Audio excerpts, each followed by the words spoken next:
রাধে রাধে বন্ধুরা, দুর্লভী চ্যানেলের পক্ষ থেকে আপনাদের সকলকে জানায় মহাশিবরাত্রির অনেক অনেক প্রীতি, শুভেচ্ছা এবং ভালোবাসা।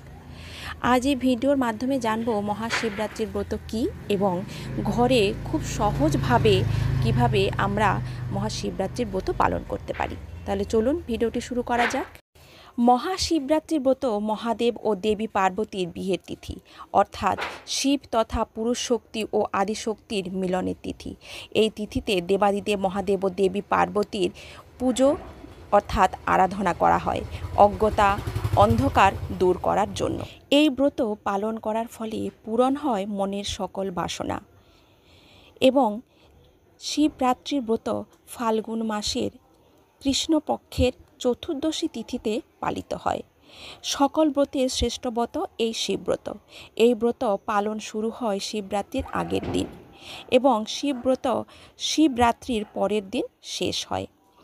ব্রত শুরু করার আগের দিন নিরামিষ আহার গ্রহণ করতে হয়। এই মহাশিবরাত্রির ব্রতের দিন উপবাস থেকে গঙ্গাজল, দুধ, দই, ঘি এবং মধু দিয়ে শিবলিঙ্গকে 4 প্রহরে 4 বার স্নান করাতে হয়। তারপর বেলপাতা, ধুত্রা ফুল ও মালা,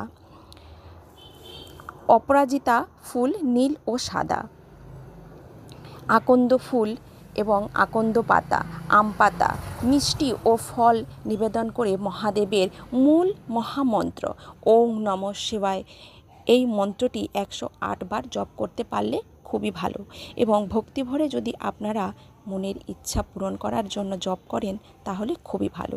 তারপরে শিব দেবাদিদেব মহাদেবের প্রণাম মন্ত্র জপ করে মহাদেবের ব্রত শেষ করা হয় এবং পরের দিন পারণ।